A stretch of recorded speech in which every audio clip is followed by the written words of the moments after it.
You're listening to Precinct 444, a podcast network from the National Law Enforcement Museum.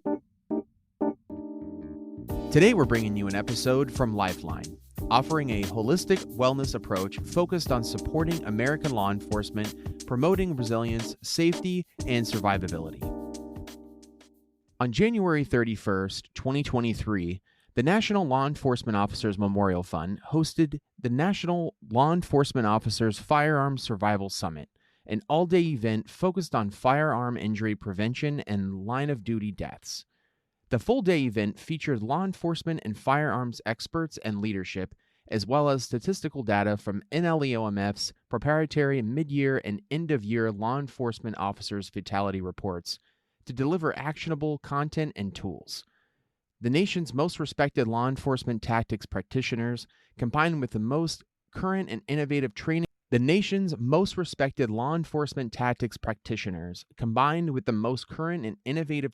and technology, will provide life-saving firearm and ambush survival solutions. Here to discuss the Firearms Summit today is Bill Alexander, the Memorial's Executive Director, Troy Anderson, the Executive Director of Officer Safety and Wellness, and Matt Garcia, the Projects Manager for Officer Safety and Wellness. Now that some time has passed, each of them will open up about the summit as a whole. They'll talk about the guest speakers and some of the solutions proposed to decrease firearms-related fatalities as well as increase officer safety. And since this was the first firearms-related summit offered by the Memorial Fund, they'll address some of the feedback they've received. And now for revisiting the Firearms Survival Summit of 2023.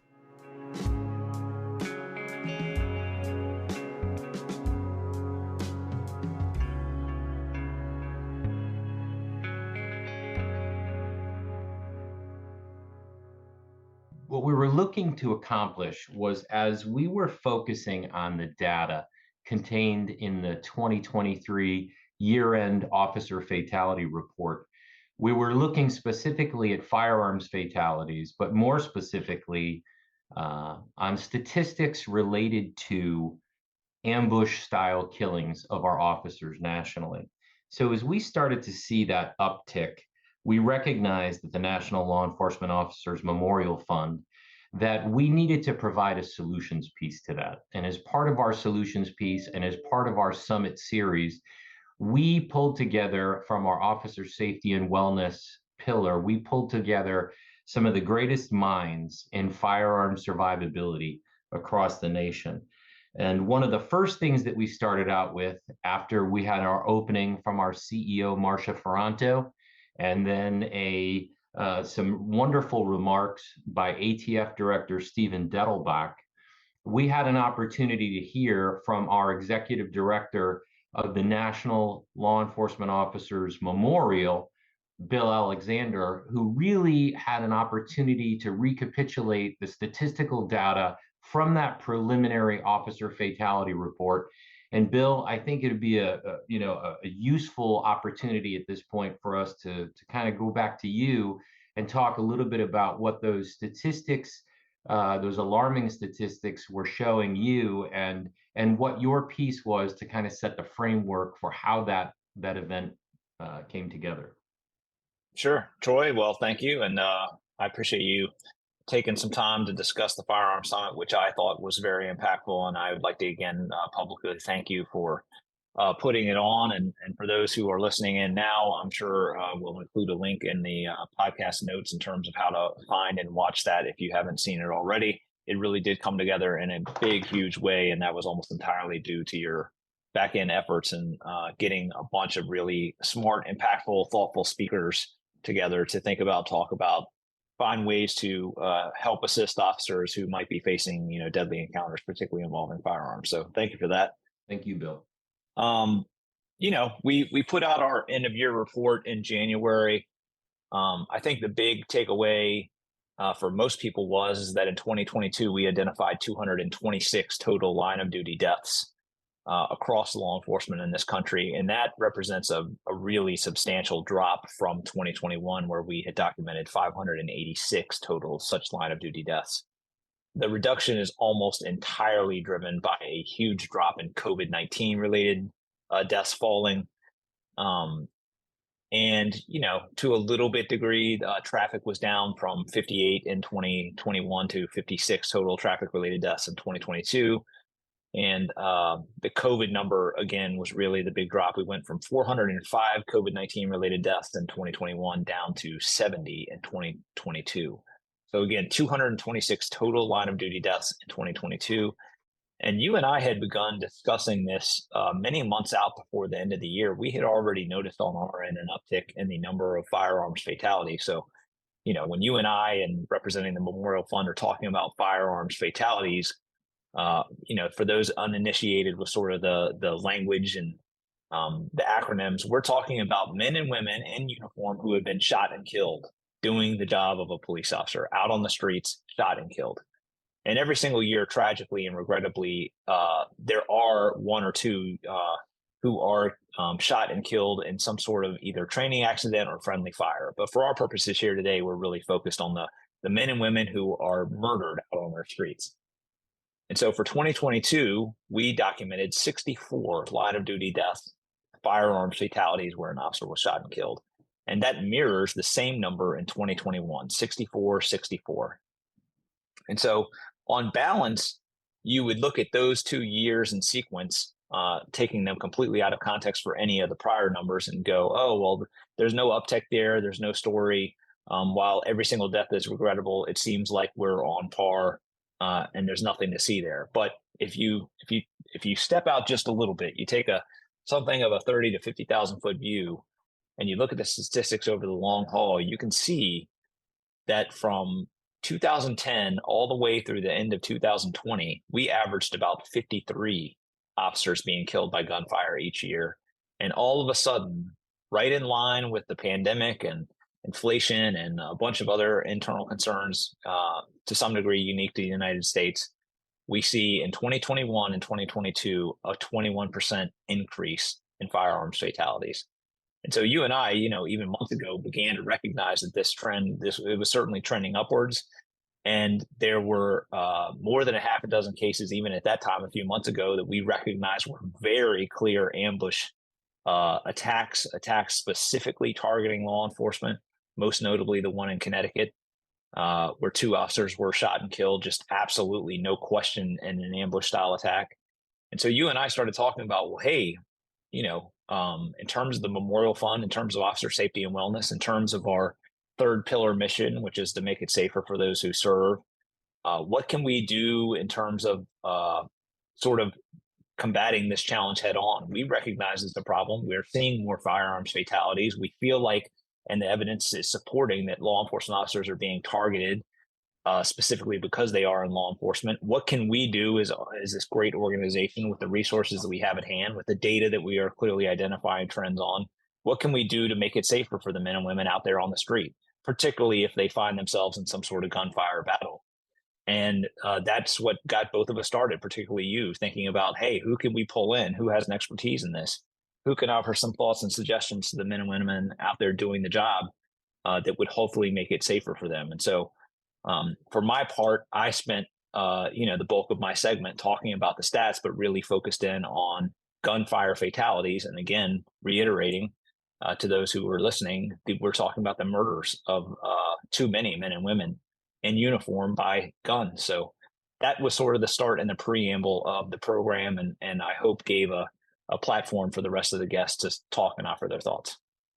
It sure did. Thanks, Bill. That's a good frame up for what we're talking about here. And one of the things that you brought up was the very tragic shooting that occurred in Bristol, Connecticut. And of course, being from Connecticut, I have a relationship with that community, and Chief Brian Gould, who came and had the courage to stand in front of his peers and his colleagues from all across the nation, and really, give a very moving discussion, lead a moving discussion about what it was like to oversee and administer an agency in the middle of such a tragedy.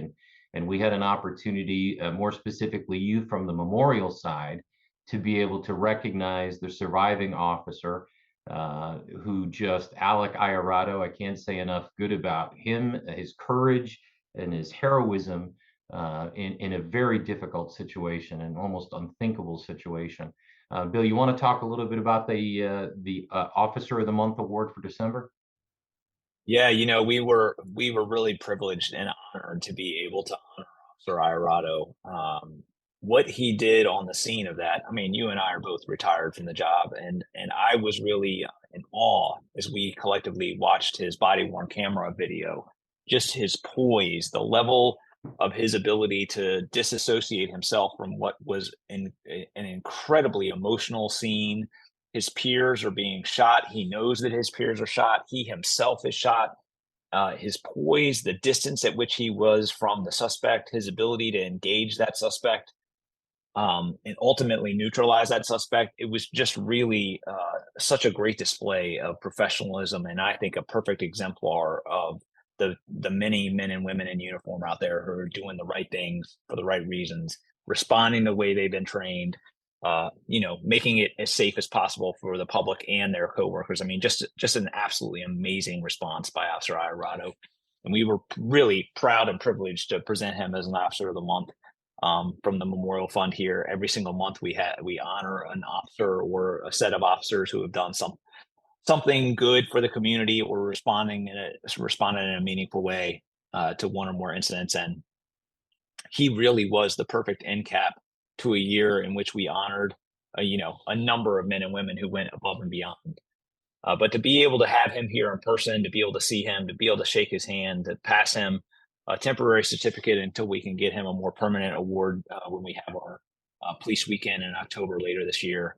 It just really was impactful, not just for me personally, but I think for our organization and certainly for the men and women who joined us in person and joined us virtually to see him and to know that he was recovered medically and to be able to see and honor him collectively, I thought was really impactful, not just for us, but also for him. I agree, and compliments to you and your staff for being able to pull that award together and being able to recognize him. I think that certainly did a lot for him personally and professionally, and I think that recognition goes a long, long way. And I know he's got some recovering to do certainly, but he's just an amazing man and a real pillar of the community.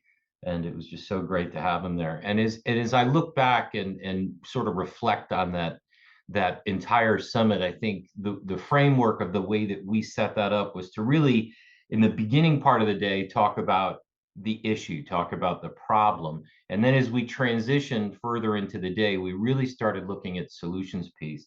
And the first step into that was that solution piece was bringing Matt Garcia, and we'll bring Matt into the conversation. Matt Garcia works in our officer safety and wellness pillar as well. He's a project manager for our ambassador program.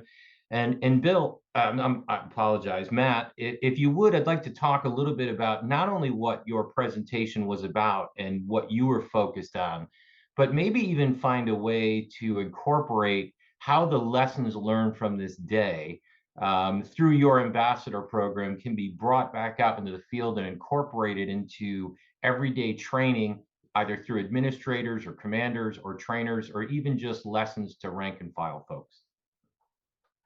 Sure, thank you. I want to actually just go right back briefly to Chief Gould, and really in his presentation leads into everything that you were just talking about.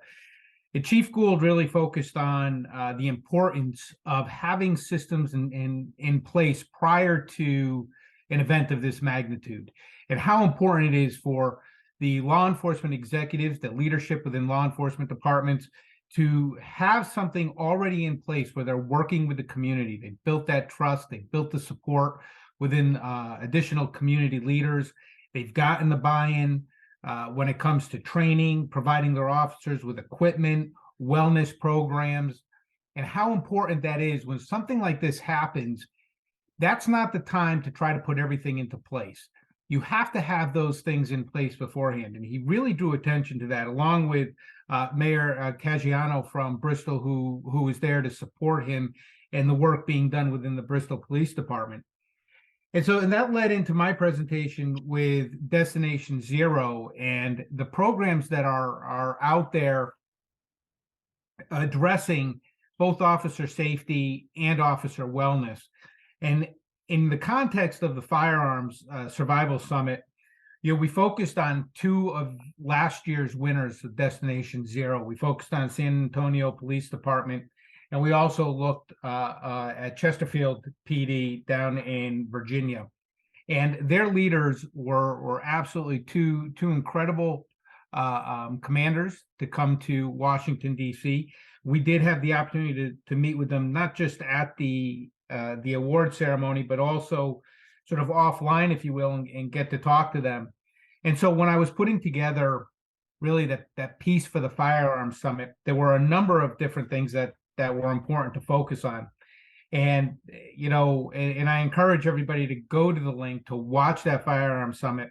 One of the big takeaways during the Destination Zero presentation was that we had an opportunity to sit down with both Lieutenant Colonel Dan Kelly from Chesterfield PD, and then also we had an opportunity to sit down with San Antonio and talk about the programs that they had in place and how they got there.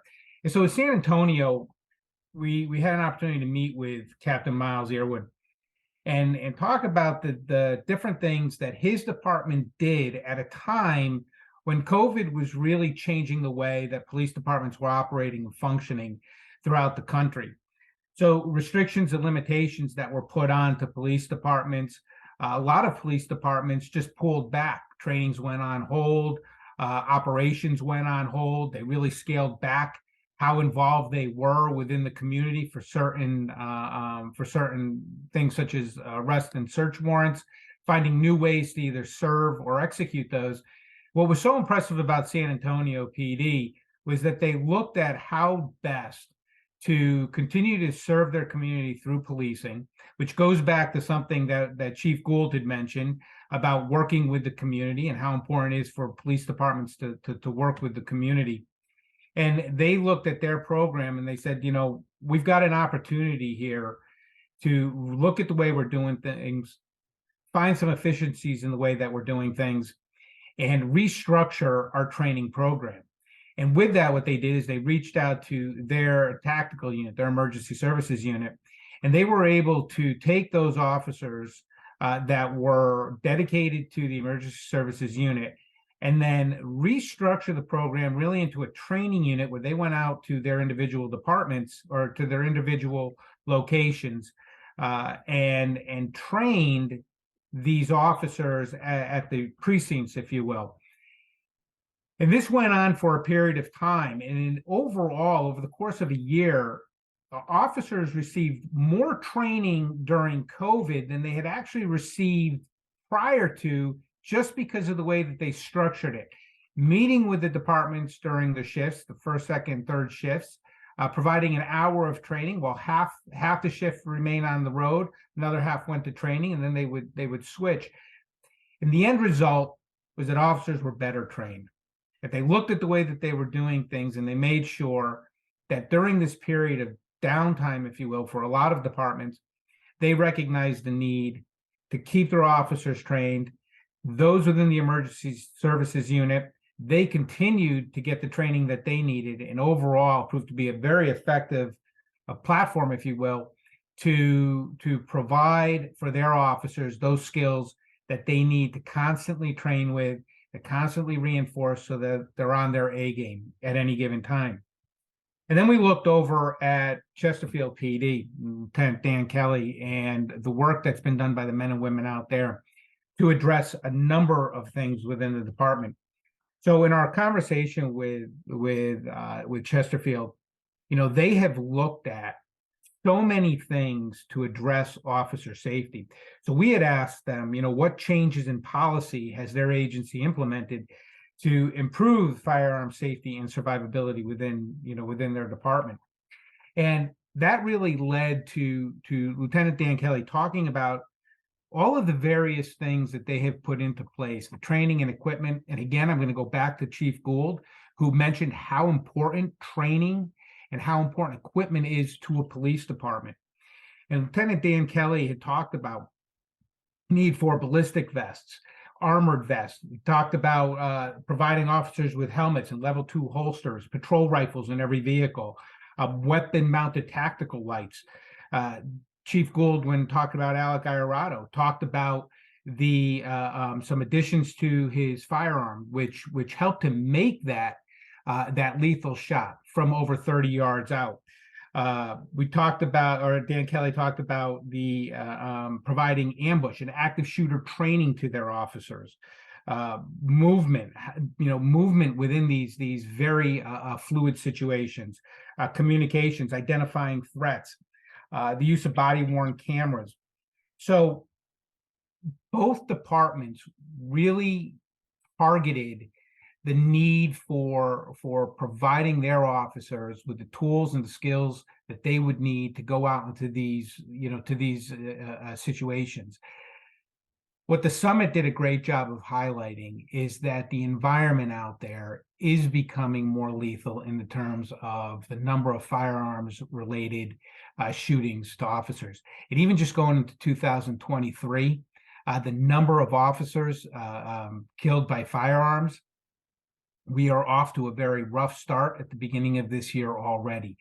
And if it's any indication from last year, and as Bill had mentioned, that 21% increase over the previous decade, we're on par to either stay consistent with that statistic, or unfortunately, maybe even go higher.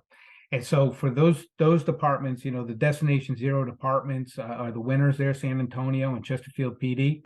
I give them credit, and other departments out there that are looking to implement programs, that are looking to put things into place to help their officers. If I may, I'm going to direct them back to the website, back to the Memorial website. Go and research those programs, because they're out there to keep our officers safe. And if I may, one final point, the Chief Gould had brought up was also officer wellness. He drew attention to Kevin Gilmartin's book, Emotional Survival for Law Enforcement. And last year, a year prior to this shooting in Bristol, he had outfitted his entire department with that book, and he encouraged not just the officers to read it, but he encouraged their families to read it. In both departments, San Antonio and Chesterfield, recognize that when you're putting together an entire package, it's not just the physical safety of officers, but it's also addressing the wellness of the officers. And again, those programs within Destination Zero that I highlighted during the summit, they focus on both those, and encouraging departments to look at that and seeing what's being done and the best practice. Because, as Chief Gould said, the time to prepare is before something happens and not after. Yeah, I agree with you, Matt. And just to talk a little bit about Destination Zero for listeners that may not be aware of what this program is, it's been around for nearly 10 years at this point. It's really an opportunity to take a look at best practice programs. So agencies around the nation have an opportunity to submit their officer safety and wellness programs for review and consideration. And we have a real expert team of folks who sift through those at the end of every year and really come up and identify the best programs that we highlight and showcase during our awards ceremony, which is held in Washington, D.C. during Police Weekend, which is historically at either the very end of September or early October. So as Matt was referencing Destination Zero, I would encourage agencies or individuals representing agencies who are interested in learning more about Destination Zero to take a look at that on NLEOMF.org and go to Officer Safety and Wellness, and you'll have an opportunity to not only look at some of the past winners, but have an opportunity also to see what their agencies offer and what their packets are. And really our approach, as Bill had talked about earlier in our discussion here, from Officer Safety and Wellness, is to make it safer for those who serve and keep names off the memorial wall. And this is part of what we are doing, is offering a no-cost opportunity for agencies and individuals representing agencies to look at what's happening across the nation, not to reinvent the wheel, but to look at what's happening and to be able to borrow different programs from different agencies in order to enhance their efforts locally. We also assist in making connections. So if an agency somewhere on the West Coast is interested in something on the East Coast, or maybe they just don't know where to turn, they can reach out to any member of our team, and we'd be happy to guide them and make that connection for them. So that's really what we're here for. It's not just about awards, it's about saving lives, and that's what we're all about. So let's get back to talking about the summit and where we went from that point. Our next speaker was Philip Wright from the FBI, and he had an opportunity to talk about LEOCA and more officer safety awareness training. I think that there were a number of sort of eye-opening things that they are working on and have been working on for a number of years. And I think that there are agencies, it's my belief that there are agencies across the country that are unaware or maybe not fully advised as to what the FBI is doing in this circle, this realm.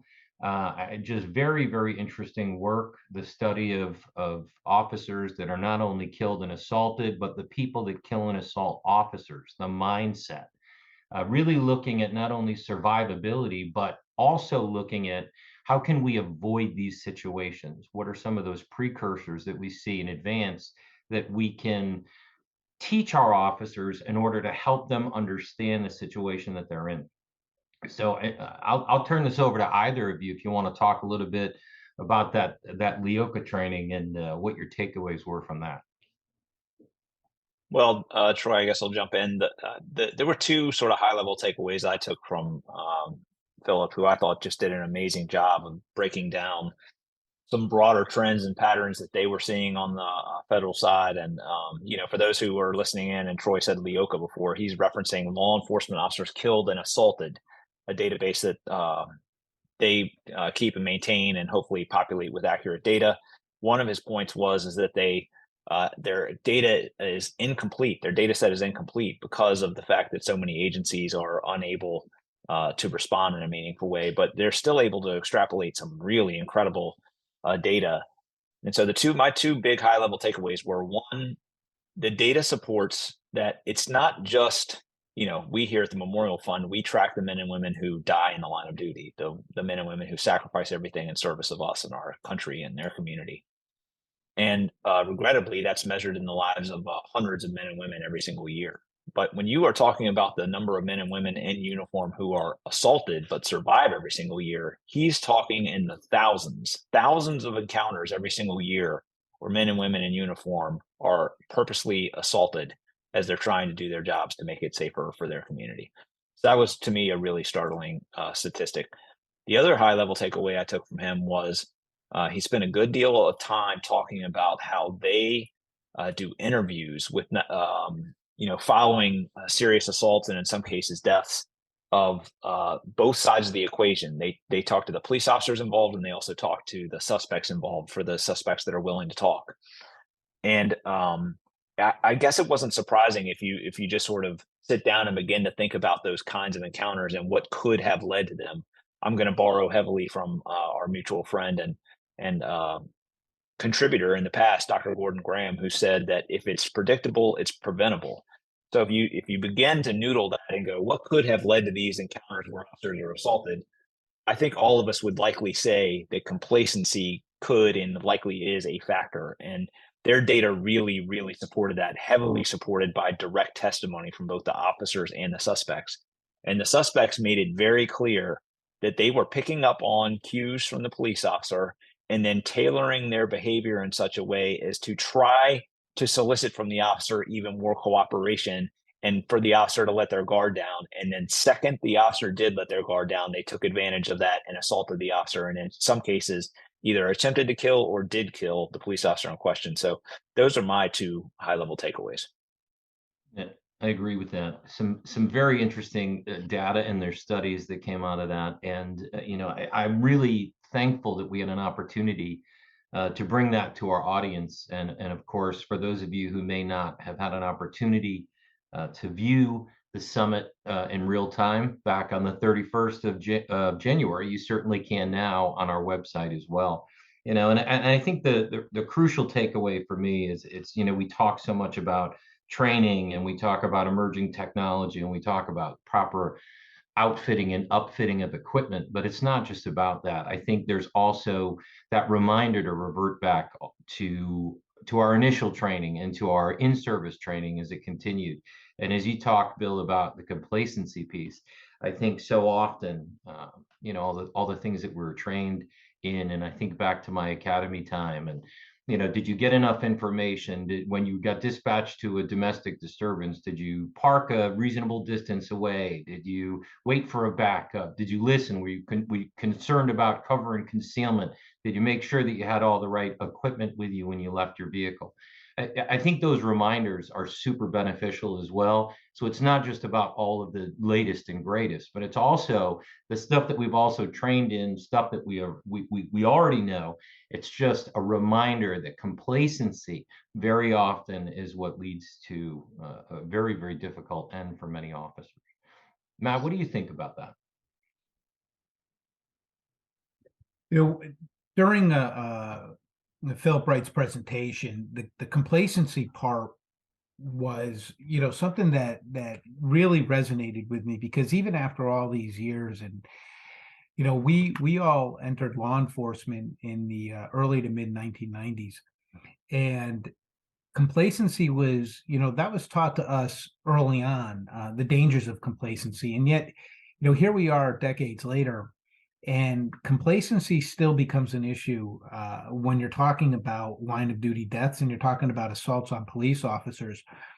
And so the fact that it's still an issue, it gets me to think, what else needs to be done out there for keeping officers safe and making sure that they're going home at the end of their shift, or that they're in good physical health by the time that they retire at the end of their careers. Because as Philip Wright had pointed out, the thousands that are assaulted and lived, there's a lot of focus on the line of duty deaths, but there's a lot of officers out there who are injured so badly as the result of an assault that they're not able to go on with their career as they once originally envisioned.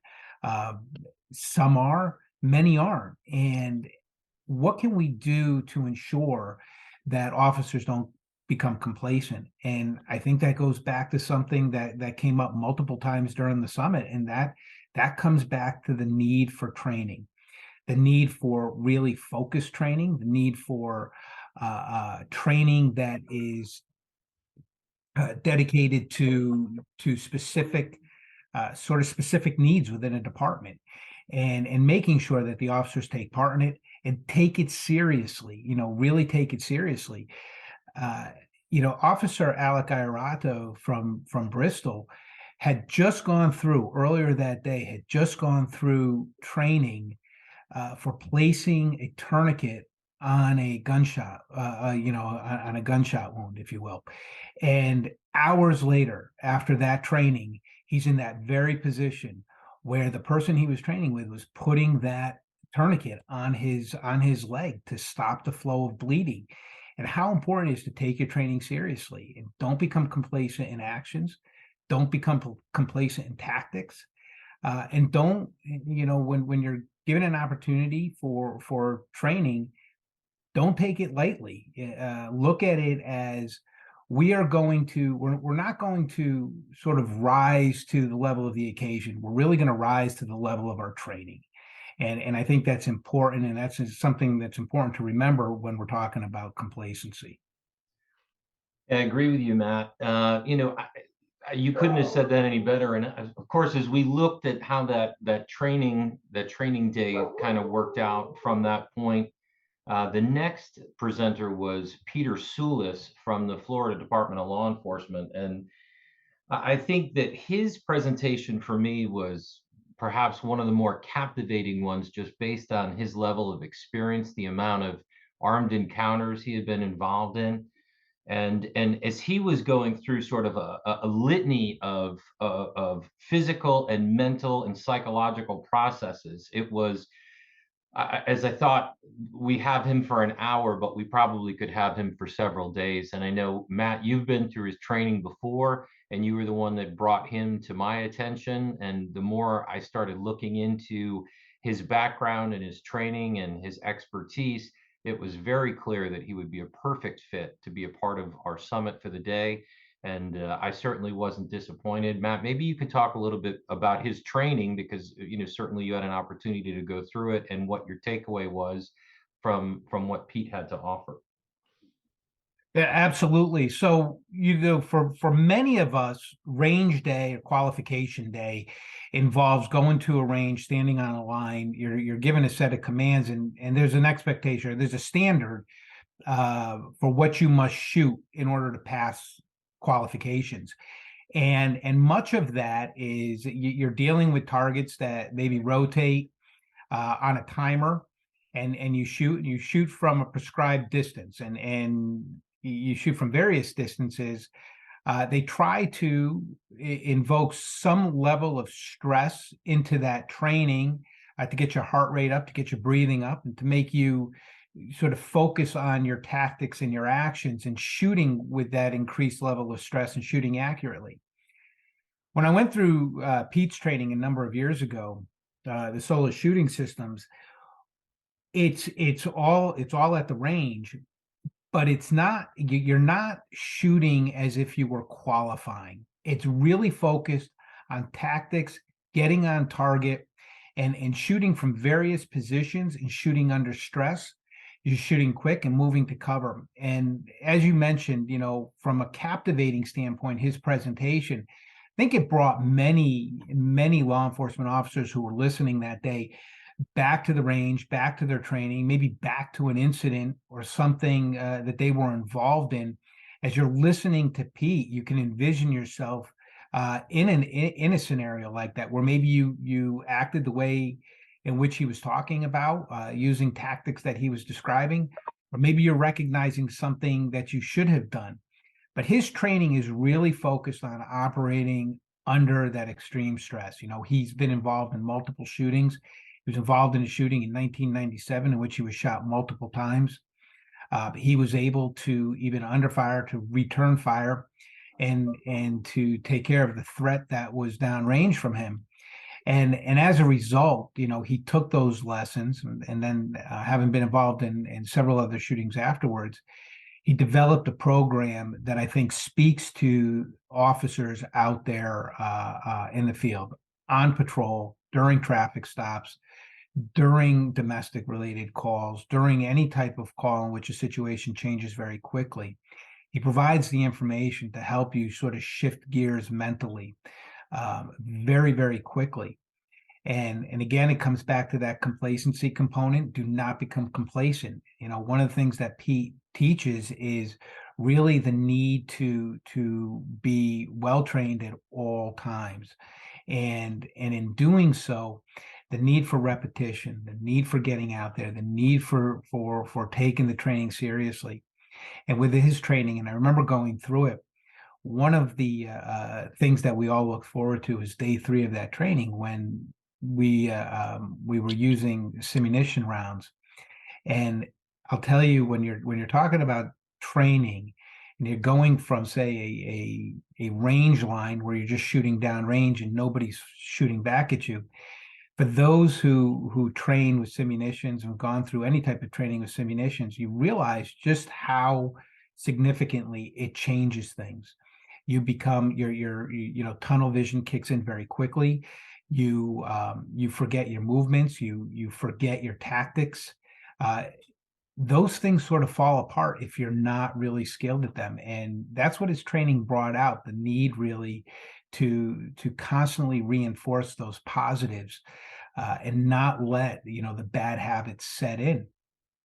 So listening to Pete talk, as you said, very captivating, brought us all back to our training at the range and our various active shooter trainings that have become part of police departments these days. So it was really taking and providing information, his component. And I would say that if, for those listening here, go on to the link to watch the Firearms Survival Summit. And when you hear Pete talk, everything he said, and this is one of my big takeaways, I don't think Pete ever repeated himself. I think everything he said led into another vitally important topic or crucial component for training, and I could have listened to him all day. Like you said, we gave him an hour. You could have filled up 8 hours very easily with the information that he had for us.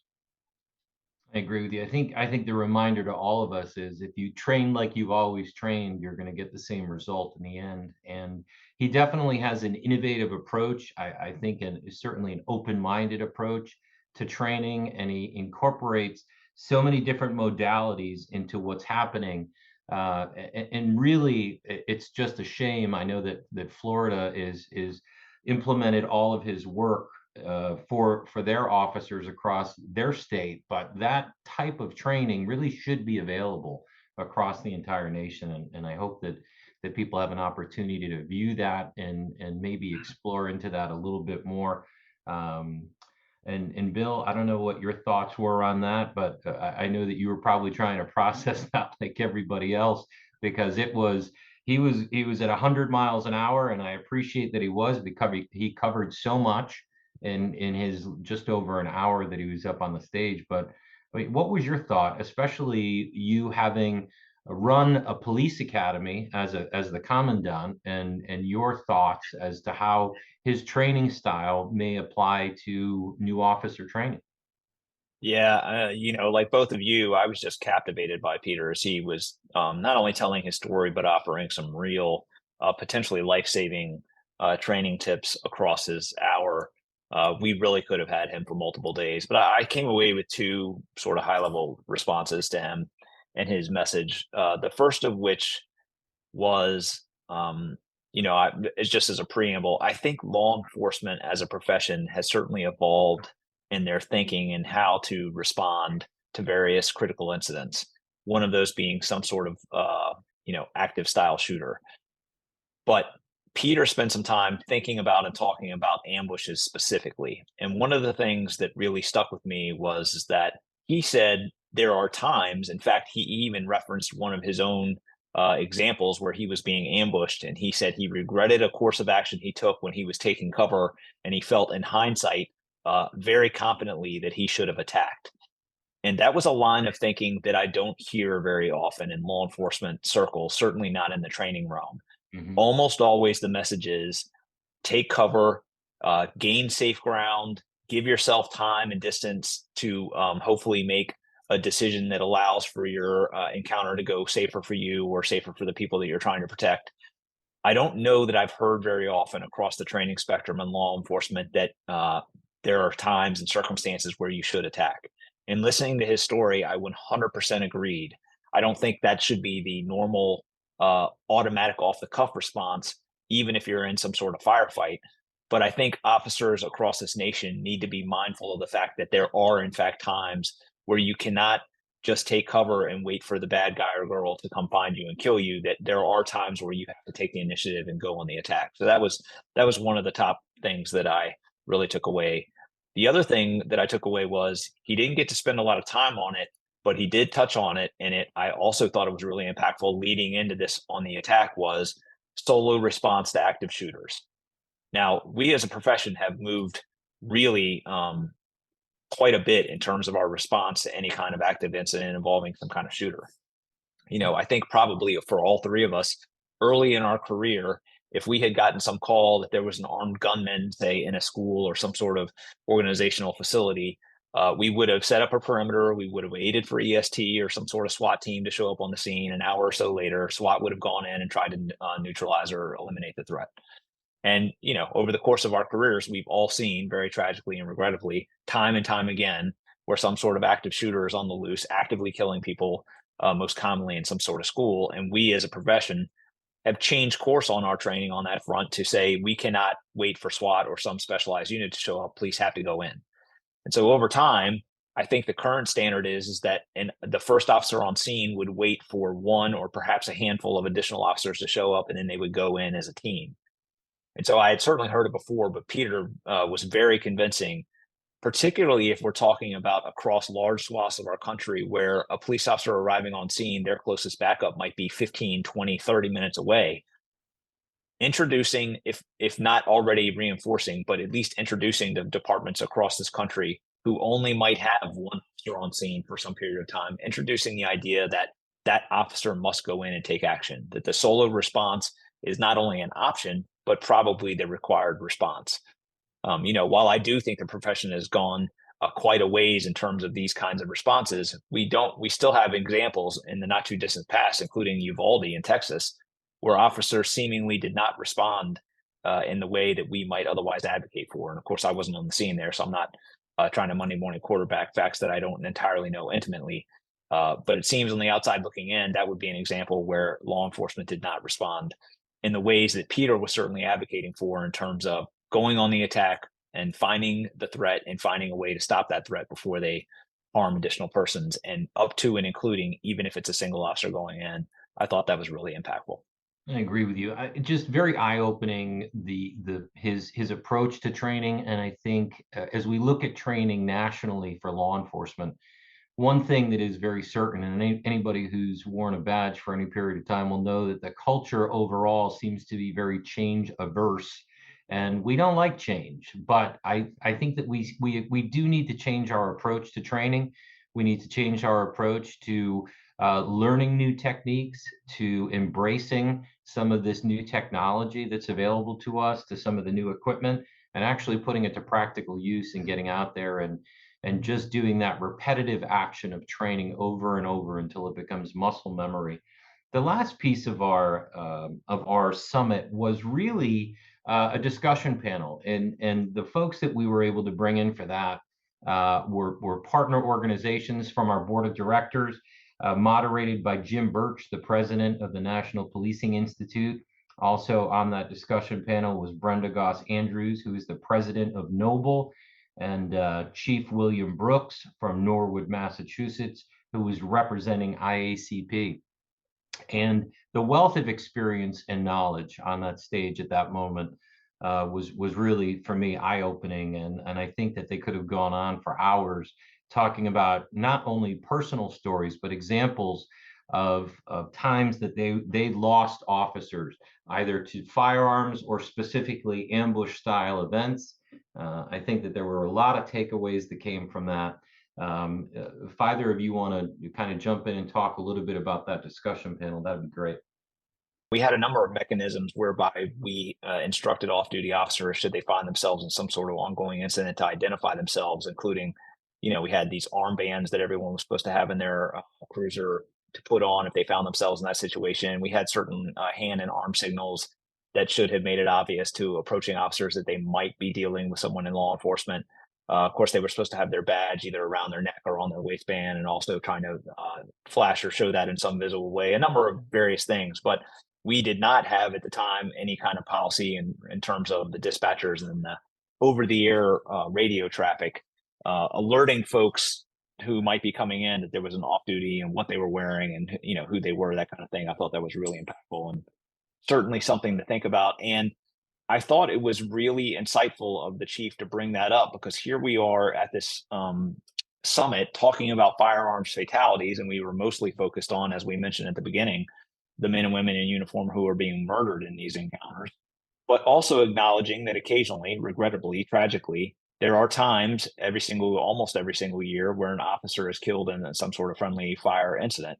And for Chief Brooks to bring that up and not only bring it up, but also bring it up in a way that was showcasing a potential solution, or at least a potential solution to try to limit and mitigate those kinds of encounters, I thought was really insightful and impactful from Chief Brooks.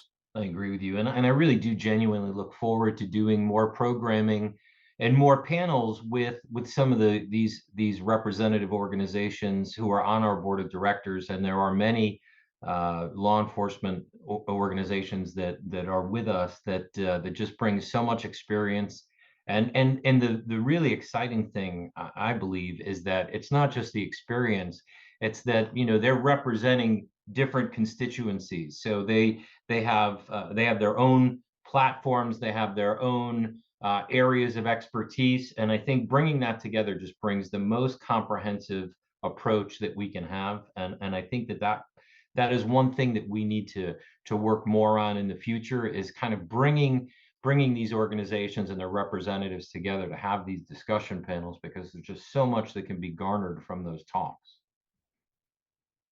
How about you, Matt? What was your thought about that panel? To echo what Bill is saying, and Chief Brooks's mention of how important it is in a shooting situation for other officers to make sure that they identify themselves, because a blue on blue is very much a real thing within law enforcement, and it's important that officers understand going into a hot situation like that they're not going to be easily recognized, and that they have a duty as well to not just keep everybody safe, but even the officer involved, who is really now, the tunnel vision may have set in. They're very focused. They're very hyper aware of everything around them, but they may not be taking in everything as those responding think they should. So you're not easily identifiable.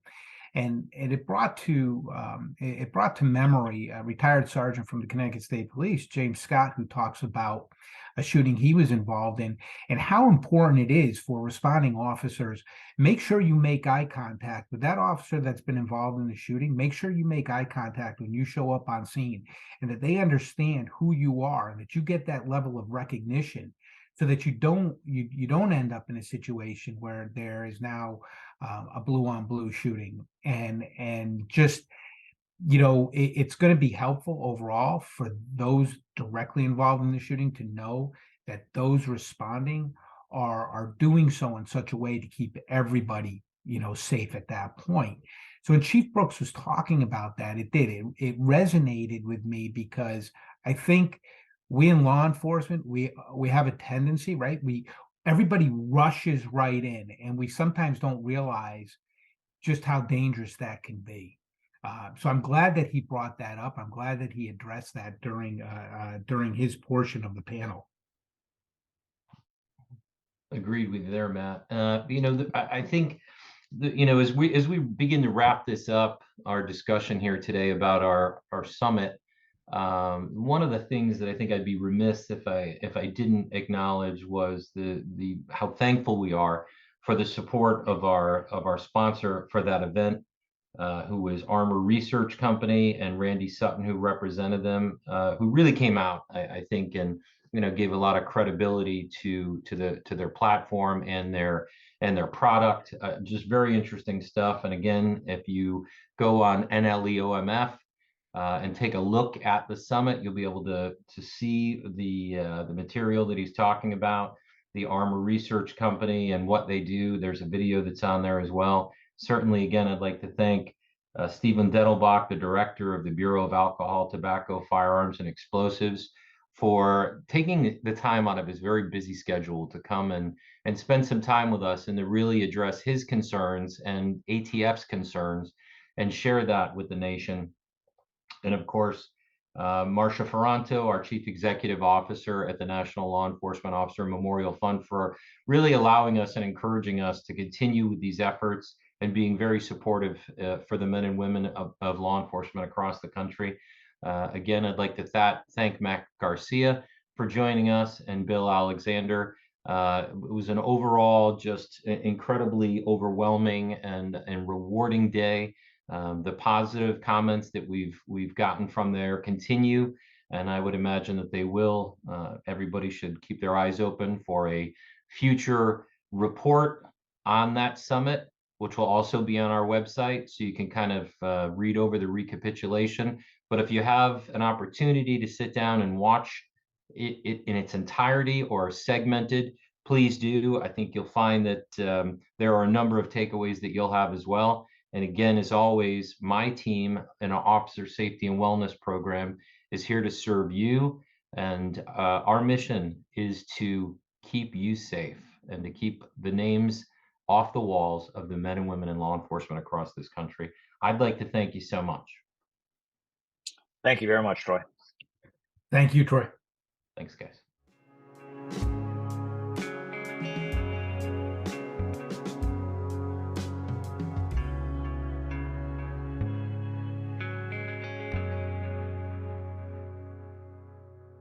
Thanks to Bill, Troy, and Matt for taking some time to discuss the Firearm Survival Summit and for their continued efforts to further officer safety and wellness. Many thanks to you for listening to this episode of Lifeline, a show from the Precinct 444 podcast network by the National Law Enforcement Museum. We hope you found this episode enlightening and will join us again for more content from Lifeline. Please subscribe to Precinct 444 on your favorite podcasting platform to stay connected and to receive our latest content as soon as it drops. We would love to hear from you. Send in your questions, comments, and feedback to precinct444@NLEOMF.org. You can help us make our content even better.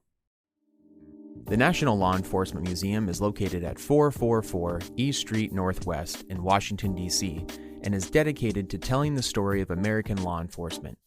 We expand and enrich the relationship between law enforcement and the community through educational journeys, immersive exhibitions, and insightful programs. Find us online at lawenforcementmuseum.org and stay tuned for more podcast content from Precinct 444. Until next time, stay safe. We'll see you at the precinct.